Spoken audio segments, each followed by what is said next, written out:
Condition में किन patient को चाहा जाता है उसके बारे में आपको हम पूरा डिटेल से बात करेंगे। उसके बारे में आपका पूरा डाउट आज हम ख़त्म कर देंगे। तो चलो स्टार्ट करते हैं। आपको पता है जैसा कि आपके स्क्रीन के सामने आपको ग्लूकोज के कुछ बॉटल दिखाई दे रहे हैं। जैसा कि आपको देख लीजिए, किसी बॉटल में आपको DNS लिखा होगा, किसी बॉटल में NS लिखा होता है, किसी बॉटल में D5 D10 अथवा D25 मतलब D25 लिखा होता है, अथवा किसी बॉटल में आपको RL लिखा होगा। तो ऐसे बॉटल जो आपको दिखाई, जैसे RL यहाँ पर दिखाई दे रहा है, वैसे किसी बॉटल में आपको आइसोलेक्ट 5 दिखाई दे रहे हैं, जैसे कि आप यहाँ देखेंगे। तो ऐसे बोतल आपको कई प्रकार के, तो आपको अक्सर सवाल आएंगे कि ऐसे बोतल किन पेशेंटों को इंट्रावेनस फ्लूइड को हम चाहते हैं, क्यों चाहते हैं, इसका क्या लाभ होता है। तो हम पूरा डिटेल बात करेंगे, आपको पूरा इसमें डाउट आपको खत्म हो जाएगा। तो चलो स्टार्ट करते हैं। तो आपको बता दें जो टाइप होते हैं हमारे, क्या कहते हैं, ग्लूकोज या इंट्रावेनस फ्लूइड को 4 प्रकार के मेनली होते हैं, 5 प्रकार के। पहला है NS का फुल फॉर्म होता है दोस्तों नॉर्मल सलाइन। दूसरा होता है क्या कहते हैं DNS, जो कि डेस्ट्रोज नॉर्मल सलाइन होता है, जिसमें डेस्ट्रोज मिलाया जाता है और नॉर्मल सलाइन होते हैं। और तीसरा होता है D5 D10 एंड D25, जो कि डेस्ट्रोज 5 ग्राम रहता है 100 ग्राम में, 100 ml में, डेस्ट्रोज 10 ग्राम एंड डेस्ट्रोज 25 ग्राम 100 ml में होता है। तो यहाँ पर डेस्ट्रोज, इसके बारे में बताएंगे कि यह दवा या किस पेशेंट को हम इसको चाह सकते हैं, इसके बारे में भी डिटेल से बात करेंगे। एक होता है RL होता है। RL जो होता है रिंगल लैक्टेज सोल्यूशन होता है दोस्तों, जो कि एक्सीडेंटल केस में चाहा जाता है अधिकतर। अभी हम एक एक के बारे में डिटेल से बात करेंगे। उसके बाद होता है आइसोलैक्टेट, जो कि इसे एक मल्टीपल इलेक्ट्रोलाइट डेस्ट्रोज इंजेक्शन के रूप में भी जानते हैं। चलो स्टार्ट करते हैं बिना टाइम को वेस्ट करते हुए। तो हमारा पहला नॉर्मल सलाइन, जिसे NS शॉर्टकट में कहते हैं, जैसे कि आपको दिखाई दे रहा है। इसका यूज हम, इसका कंपोजिशन इसमें होता क्या है पहले इसको देख लीजिए।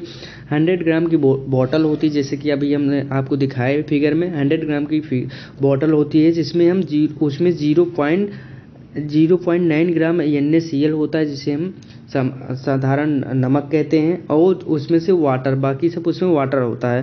तो ऐसा बॉटल कब चढ़ाया जाता है, उसमें नमक 0.9 ग्राम एंड हमारा वाटर होता है, और NS नॉर्मल सलाइन में बॉटल में कुछ भी नहीं होता। उसमें इससे किन पेशेंटों को हम चाहते हैं, इसका यूज जनरली हम यूज इन डिहाइड्रेशन, जब किन्हीं डिहाइड्रेशन हो जाता है, कोई धूप में रखता है, तो उन्हें धूप में अक्सर या गर्मियों की सीजन में डिहाइड्रेशन की कंडीशन अधिकतर लोगों में देखी जाती है, तो वहाँ पर यही NS नॉर्मल सलाइन ही चढ़ाया जाता है। ठीक। दूसरा इसका यूज हम हाइपोनेट्रीमिया कहते हैं।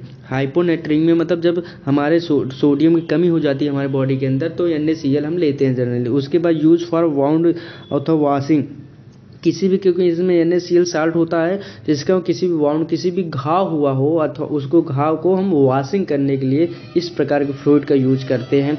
दूसरा यूज है जब vehicle to give a injection, किसी भी इंजेक्शन को जब व्हीकल से उसको डाइल्यूट करना होता है, तो इस फ्लूइड का हम या इस ग्लूकोज का यूज हम कर सकते हैं। इसे नॉर्मल भाषा में से ग्लूकोज अक्सर लोग जानते हैं, इसलिए हम इस NV फ्लूइड का, इंट्रावेनस फ्लूइड का यूज इस प्रकार से कर सकते हैं। किन में, पहला रिहाइड्रेशन, गर्मियों में अक्सर होता है, रिहाइड्रेशन हो जाता है, कमजोरी महसूस करने लगते हैं।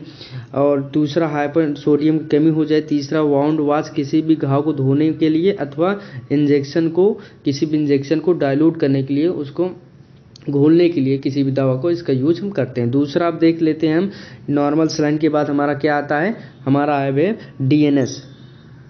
NS का आप फिगर देख लीजिए। ये होता है NS, जो कि NS बॉटल होता है, इसी प्रकार का होता है।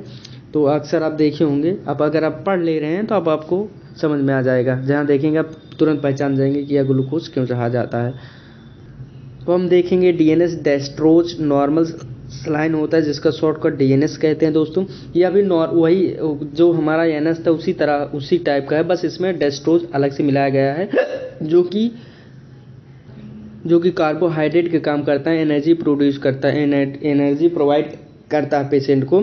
तो इसका यूज भी दोस्तों वही किया जाता है। इसमें क्या होता है, इसमें 5 ग्राम डेस्ट्रोज होता है, 0.9 ग्राम NaCl होता है, वाटर इसमें 9.5 ग्राम होता है। ठीक है।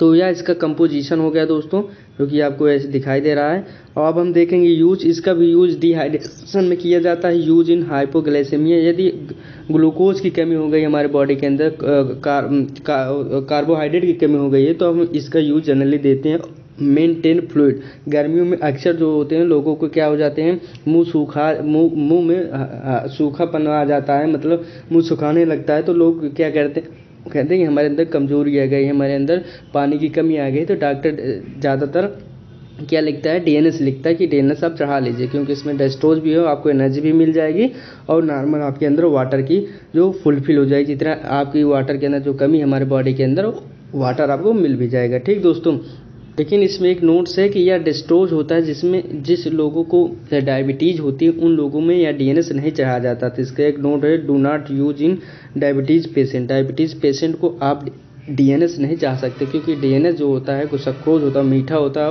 और मीठे पेशेंट को क्या होते हैं, डायबिटीज़ लोगों के लिए क्या होता है, डायबिटीज़ मतलब जिनके शुगर होता है वो मीठा उनको मना होता है, तो इसको आप उनके ऊपर नहीं चाह सकते, यह कंडीशन होती है। अब हम देख लेते हैं अगला अपना दूसरा हमारा D5, D10 एंड D25, जिसे 25 है। D5 and D10 and D25, इसमें क्या अंतर होता है हम बता रहे हैं दोस्तों। 100 ml हम लेते हैं वाटर, जिसमें से 5 ग्राम अगर हम डेस्ट्रोज ले रहे हैं तो यह हमारा क्या होगा, क्या कहते हैं, हमारा यही होगा, क्या कहते हैं, D5 ग्लूकोज। ठीक है, अगर हम 100 ml में 10 ग्राम डेस्ट्रोल ले रहे हैं, उसके बाद जितना हमारा बचा क्वांटिटी सफिशिएंट उसमें वाटर ले रहे हैं, तो ये हमारा D10 होगा। अगर हम उसमें से 25% डेस्ट्रोल ले रहे हैं, उसके बाद जितना वाटर हमारा वाटर कितना मिलाएंगे, 75%। 100 ml हमको बनाना है तो 75% वाटर क्वांटिटी सफिशिएंट, मतलब जो बचा शेष उस पर वाटर हमको मिलाना है। और कौन सा वाटर, डिस्टिल वाटर मिलाना है। तो यहाँ पर ये होता है D25। तो मतलब इसका जो होता है क्वांटिटी के आधार पर कि किनको ज़्यादा एनर्जी की जरूरत है। डेस्ट्रोज मतलब कार्बोहाइड्रेट जो है वह हमको क्या करता है, ऊर्जा प्रदान करता है, एनर्जी देता है। तो इसलिए इसका जो होता है विभिन्न प्रकार के एनर्जी सोर्स के लिए इसका यूज किया जाता है। इसका यूज अधिकतर जो किया जाता है हम बता दें डिसीज वीकनेस। यदि आप किसी बीमारी से पहले से ग्रसित हैं तो आपको बीमारी के कारण आपके अंदर कमजोरी आ जाएगी। जब आपके अंदर कमजोरी आ जाएगी और डिहाइड्रेशन आ जाएगा, तो इस कंडीशन में आपको पेशेंट जो होता है, डॉक्टर जो होता है, आपको D5, D10 and D25 type का जो होता है ग्लूकोज होता है वह जो कि इंट्रावेनस फ्लूइड जो होता है चढ़वाता है IV D10 एंड D25 अथवा D5 का। ठीक है, अगर आपको डिसीज हो गया उसके चलते आपको कमजोरी हो रही है तो आपको इस प्रकार का जो होता है चढ़ेगा। ठीक है, अब हम देख लेते हैं अपना दूसरा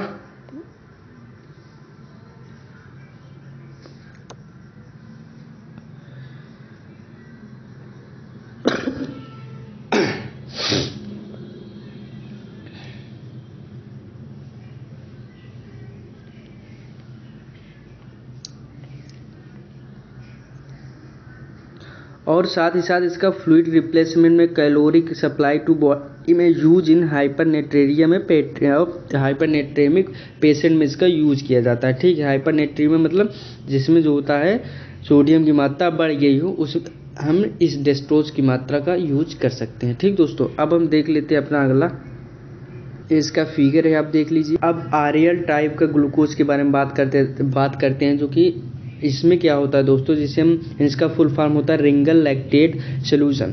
इसमें क्या होता है, इसमें जो होता है लैक्टिक एसिड होता है, सोडियम हाइड्रोक्साइड होता है, सोडियम क्लोराइड होता है, सोडियम कैल्शियम क्लोराइड होता है, जो कि आप कंपोजिशन देख लीजिए। इसका मेन कारण होता है, पर्पज जो होता है वह एक्सीडेंटल केस में, आप कभी भी एक्सीडेंटल केस में गए होंगे तो जो दुर्घटना हो रही होती है, loss of water, loss of fluid, अगर लॉस ऑफ ब्लड हो, अधिक ब्लड बह गया हो, अदर कंडीशन में होता है, तो अधिकतर जो होता है वह आरएल रिंगल, क्योंकि उन्हें एनर्जी तुरंत आवश्यकता होती है, तो वहाँ पर हम आरएल टाइप का सोल्यूशन जो होता है ग्लूकोज चढ़ाते हैं, उनको अधिकतर क्या होता है रिंगल लैक्टेट सोल्यूशन चढ़ा जाता है। तो एक्सीडेंटल केस में 90% जो होता है दोस्तों यही आरएल टाइप का सोल्यूशन चढ़ाया जाता है। ठीक है, इसका और यूजेस हम बता रहे हैं। देखिए फर्स्ट देखिए यूज इन बर्न, यदि आप जल जाएँ, आपको कहीं पर आप आग से आपको कहीं जलन हो जाए तो आप इस प्रकार का, क्योंकि वहाँ पर आपके ब्लड काफ़ी लॉस हो जाते हैं। दूसरा इसका use in acute blood loss, अगर आपका एक्यूट ब्लड लॉस हो गया अचानक। और दूसरा यूज इन हाइपरटेंशन, यदि आपको हाइपोटेंशन हुआ है, हाइपो मतलब यदि आपको BP लो हुई है, मतलब ब्लड प्रेशर कम हुआ है, तो आप इस कंडीशन में RL टाइप का आप दे सकते हैं क्या, IV मतलब इंट्रावेनस अथवा ग्लूकोज, इस टाइप का ग्लूकोज आप चढ़ा सकते हैं। ठीक दोस्तों, अब इसके बाद हम देखते हैं आइसोलाइट P, जिसे मल्टीपल इलेक्ट्रोलाइट ब्लड डेस्ट्रोज इंजेक्शन भी कहते हैं। इसमें क्या होता है दोस्तों, इसमें इलेक्ट्रोलाइट होते हैं, साथ साथ डेस्ट्रोज होते हैं, जो कि एनर्जी प्रदान करते हैं पेशेंट को। तो इसका कंपोजिशन आप देख लीजिए, आप डेस्ट्रोज होता है आपका 5 ग्राम, सोडियम एसीटेट होता है 0.32 ग्राम, एंड पोटेशियम क्लोराइड होता है 0.13 ग्राम, एंड मैग्नीशियम होता है 0.03 ग्राम, एंड वाटर जो होता है वह क्वांटिटी सफिशिएंट हो, जितना बचेगा उसमें वाटर मिला दिया जाएगा। तो इसके यूजेस क्या होता है, मेन यूजेस इसका यूज दोस्तों किया जाता है, इसका मेन यूजेस होता है यूज इन डायूरेटिक। डायूरेटिक मतलब क्या होता है, डायूरेटिक मतलब होता है दोस्तों वहाँ पर इसका यूज किया जाता है यूरिन के प्रोडक्शन को बढ़ाने के लिए। यदि किसी जैसे छोटे बच्चों में अक्सर होता है कि उनका जो होता है वो डायूरेटिक मतलब उनका यूरिन प्रोडक्शन जो होता है, यूरिन जो होते हैं वो कम बंद कर देते हैं या बहुत कम यूरिन का प्रोडक्ट देते हैं। किसी पेशेंट में या एडल्ट में भी हो सकता है और चाइल्ड में भी हो सकता है। तो वहाँ पर यूरिन के प्रोडक्शन को इंक्रीज करने के लिए हम इस प्रकार के क्या करते हैं, ग्लूकोज को या IV को IF को इंट्रावेनस फ्लूइड को हम चाहते हैं बॉडी के अंदर। ठीक दोस्तों, इसका यूज अधिकतर डायूरेटिक में किया जाता है। और दूसरा हाइपरटेंशन में, यदि BP हाई हो गई है तो आपको पता है BP हाई के लिए हम क्या करते हैं, BP अगर हाई हो गई है तो यूरिन प्रोडक्शन को बढ़ा देते हैं, जिसके कारण जो किडनी का नेफ्रॉन होता है उसमें जो होता है वह बैलेंस कर लेता है, जिससे कि उसका जो वहाँ पर वाटर होता है, वाटर कमी हो जाती है तो वो जो ब्लड वेसल होता है वह उसकी साइज रिलैक्स हो जाती है, जिससे कि BP नॉर्मल हो जाती है। तो हम अगर डायूरेटिक को बढ़ा देते हैं तो क्या होता है, यूरिन प्रोडक्शन बढ़ा देते हैं तो BP ऑटोमेटिक लो हो जाती है।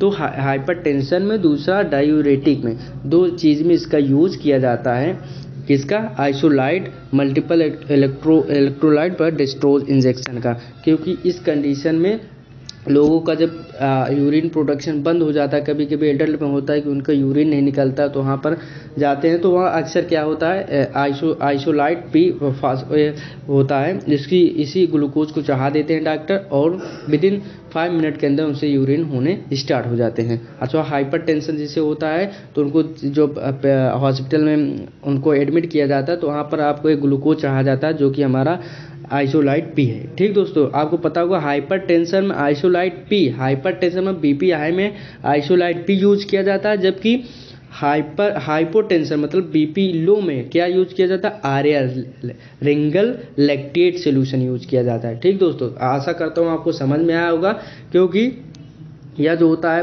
इम्पॉर्टेंट है, क्योंकि अगर आप फार्मेसी कर रहे हैं, फार्मा कर रहे हैं, तो आपको अक्सर होता है चीज़ नॉर्मल चीज़ है, आप अदर कोई पर्सन है जो कि नॉन मेडिकल एरिया के हैं, तो आपको भी यह चीज़ ज्ञान होना चाहिए, क्योंकि आपके पेशेंट को क्या कौन सा ग्लूकोज चढ़ाया जा रहा है, आपको उसका नॉलेज होना चाहिए। इसलिए जो होता है इसको आपने देखा, थैंक यू। अब हम देख लेते हैं, आपको एक बार फिर रिवीजन करा रहे हैं कि कितने प्रकार का होता है, NS, DNS, D5, D10 and D25, RL और आइसोलाइट P होता है, जो कि RL जो होता है जैसा कि आपको पता है एक्सीडेंटल यूज होता है, और BP हाई जब ब्लड प्रेशर लो होता है तब यूज किया जाता है। आइसोलाइट क्या होता है, यह जो होता है यूज डायूरेटिक होता है, और BP जब हाई होती है तो उसको कम करने के लिए इसका यूज किया जाता है। तो RL का BP लो हो तो उसको BP हाई करने के लिए RL का यूज किया जाता है एक्सीडेंटल में।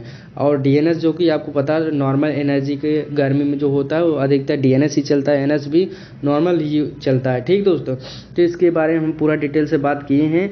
इसके नेक्स्ट वीडियो में ऐसे रोज़ आना एक वीडियो आपके लिए लाएंगे जो कि हेल्पफुल हो, जाकि आपके नॉलेज में आप नॉलेज अपना इंक्रीज करते रहें। साथ ही साथ आप इसी तरह हम नेक्स्ट वीडियो में लाएंगे कि आप इंजेक्शन कितने प्रकार के होते हैं और उस इंजेक्शन को कितने प्रकार लगा सकते हैं, इंजेक्शन कहाँ लगाया जाता है, और मास्कुलर इंजेक्शन कहाँ लगाते हैं, इंट्रावेनस इंजेक्शन कहाँ लगाते हैं और कैसे लगाते हैं, उसको पूरा डिटेल से हम विद फिगर लेकर आएंगे।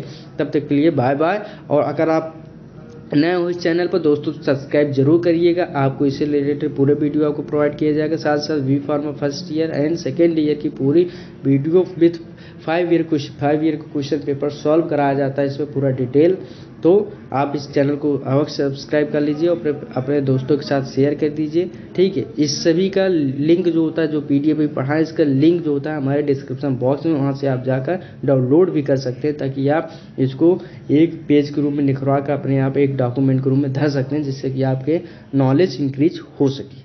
जय हिंद, जय भारत।